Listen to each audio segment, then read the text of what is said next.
I'm Dr. Jordin Wiggins, and this is the Pleasure Principles podcast.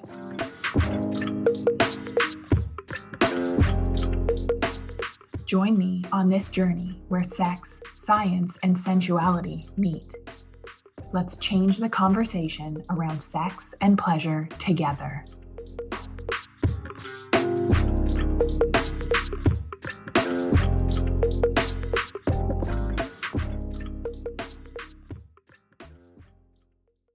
Hello, Superwomen.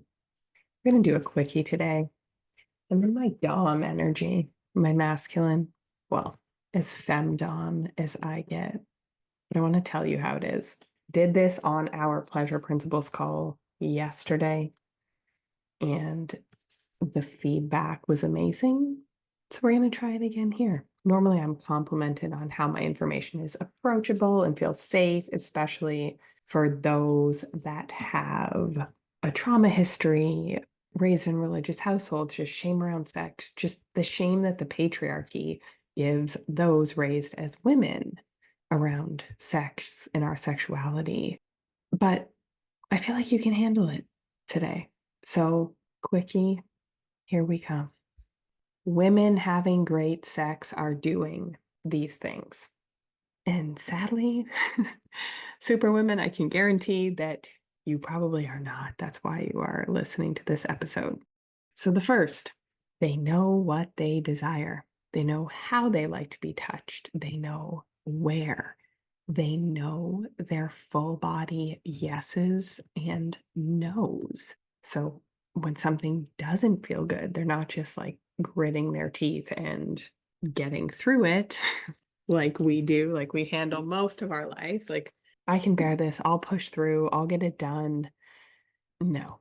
Women that are having great sex know their yeses and they know their nos. And to add on to that, they know what is going to make them a full yes and a full no in this moment, in the present. They are present. So I want to ask you, do you know how you like to be touched? Do you know how to seduce yourself? The ladies at the upcoming Feminine Mentorship Retreat are sure going to learn this, the art of seduction. So our seduction, our turn on, how we like to be touched, knowing what we like, this is our responsibility. Lots of us like to abdicate this to our men and think they should just know. This is the biggest myth going when it comes to sex and intimacy, that men, that our partners should just know. No. Outsourcing our power to someone else, especially our sexual power, it doesn't work. Let's think about a time that we did this in business. Okay. When did we give our power away? Let a hire have too much freedom. We kind of gave them the keys to the kingdom. And how did that work out when we gave our power away? When we hired the accountant and trusted them to do it right, and they didn't. We can't do the same thing with sex. And yes, to be ravished, to be properly fucked, to be able to surrender, I think that's a hidden desire for all superwomen. But in order to do that, in order to submit and fully let go, we have to be in touch with our desires and be in touch with our desires of the moment, because that is feminine. Do we want soft and tender, rough and raw? Do we want this to be healing? Do we want to be the giver today, the receiver tomorrow? Do we want to make him come without touching him? Yes, energy orgasms are a thing.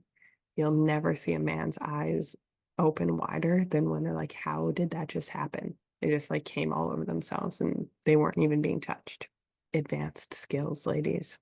So ask yourself, can I seduce myself? Can I let go of the check boxes and desire in the moment? Can I be vulnerable? Can I be wrong? Can I let go of the checkbox, right? The like First we do this and then we kiss and then I go down on him and he goes down or on me. And then hopefully somebody has an orgasm after a little bit of penetration.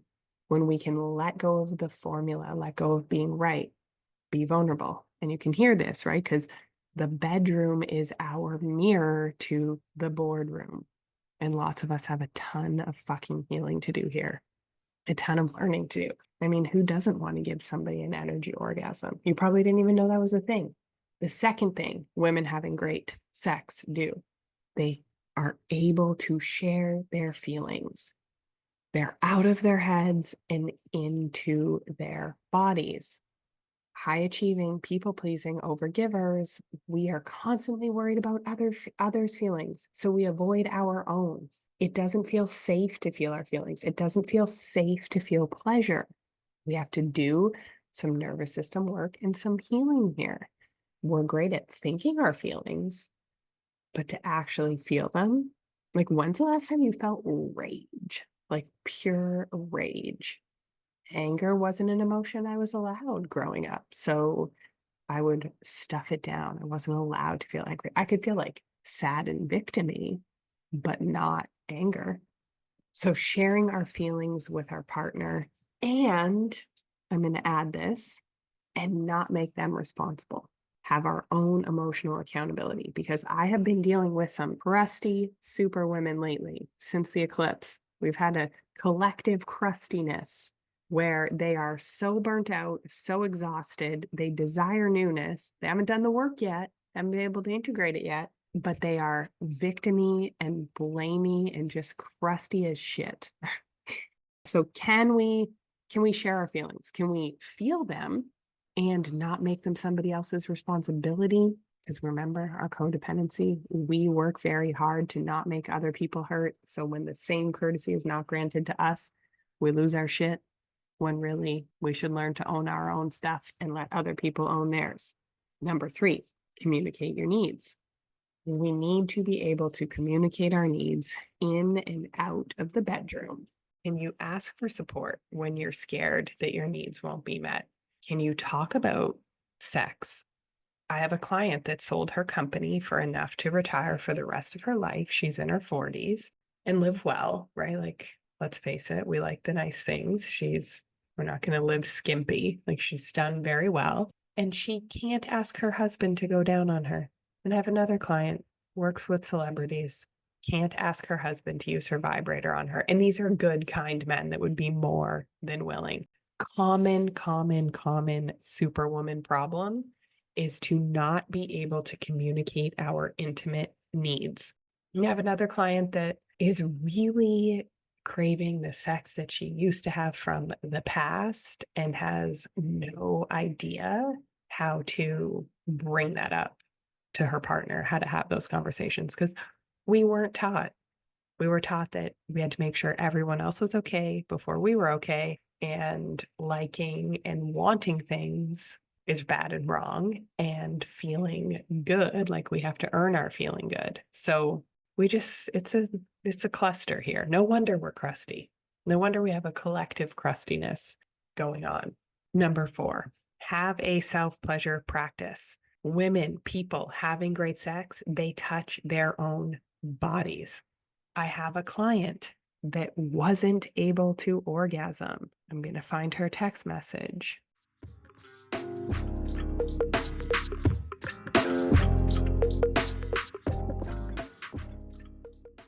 Got a message on Monday. Today, during my daily pleasure practice, I made myself squirt. Like, whoa. Okay.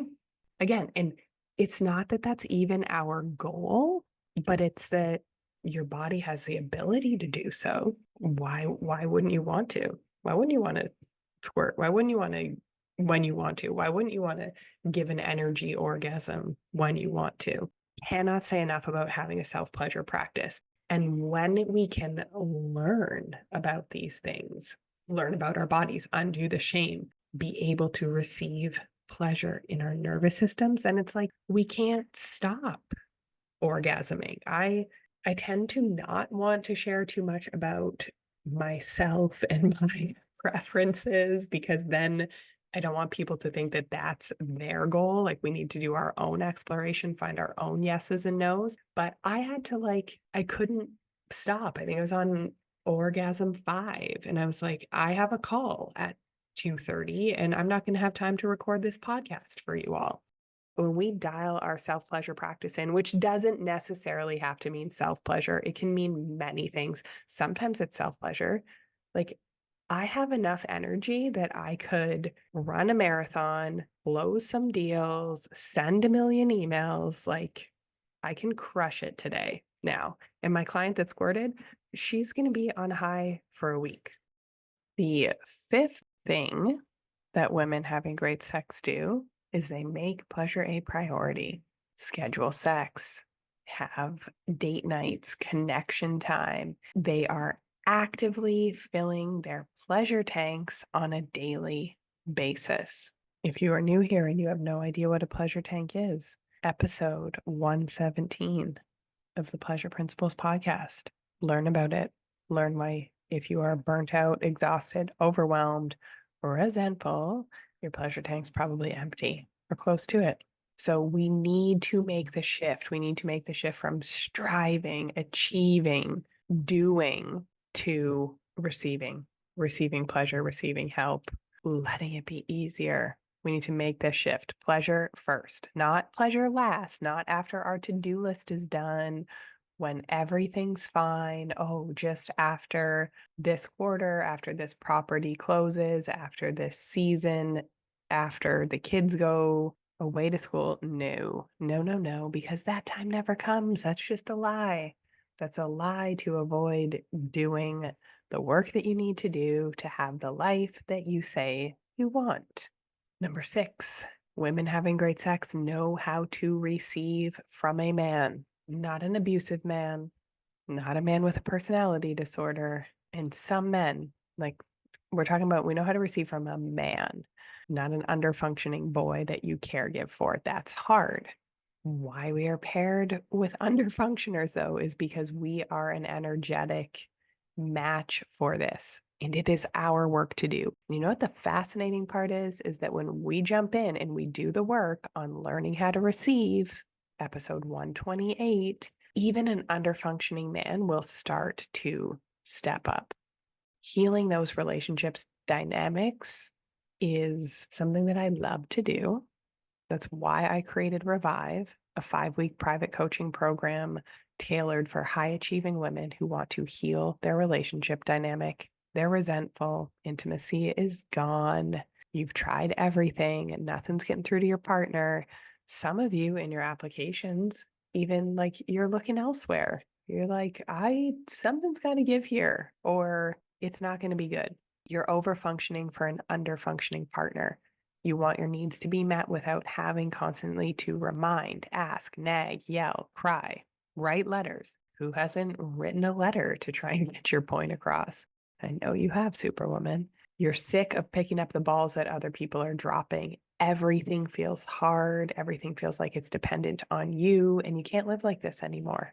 This is an intense, because let's face it, we're all intense, a unique and intense approach to healing resentment in relationships that is specifically designed for a woman wired like us. This is not a one-size-fits-all approach. Every situation is unique. How our energy balance is off, what our blocks to intimacy are, that is unique.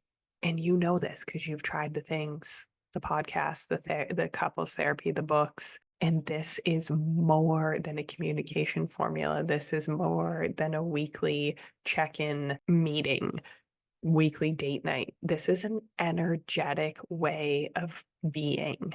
Our focus is to uncover the stuck dynamics in your relationship, increase your receiving capacity, and create a repair plan for you and your relationship. So you can feel lighter, more energized, supported, seen, have more time for yourself and your pleasure. I want you to apply. There is one spot left. This is my pilot program. I will not be offering it at this price for this long. So apply, head to the link in the show notes.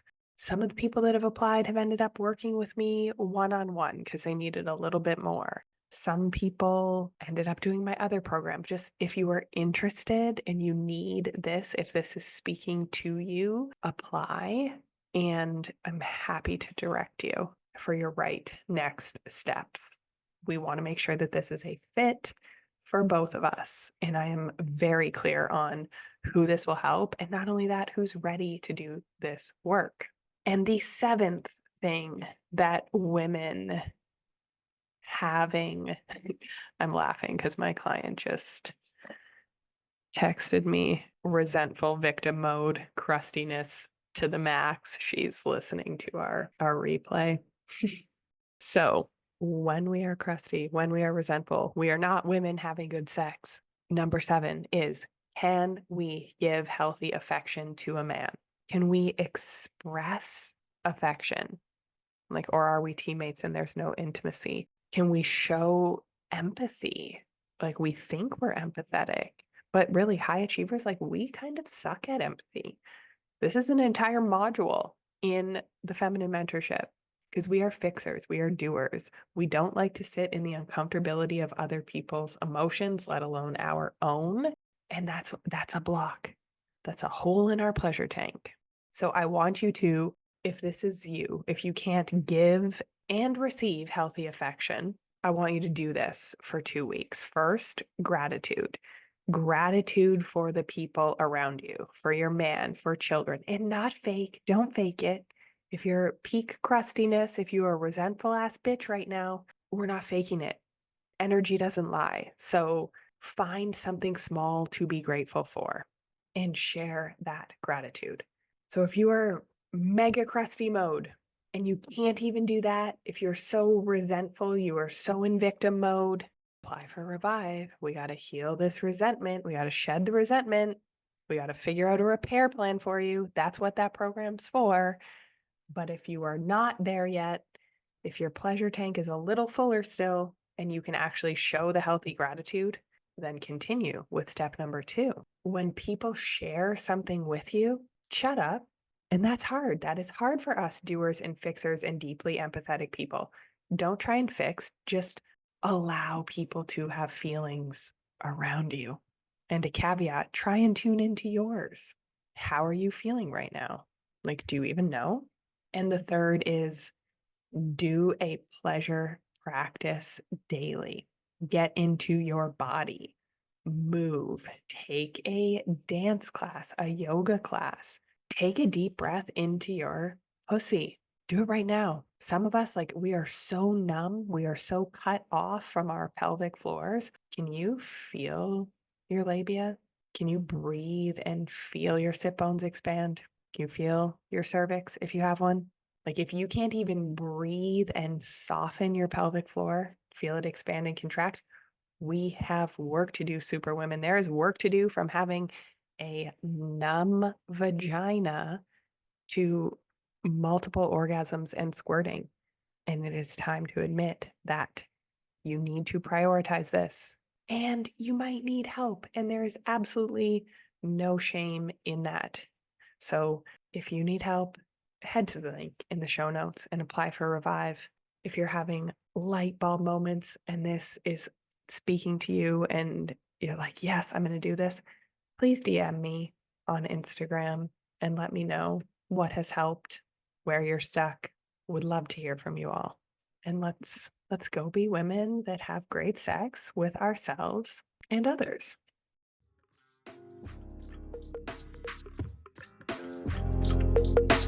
Have a great week, everybody.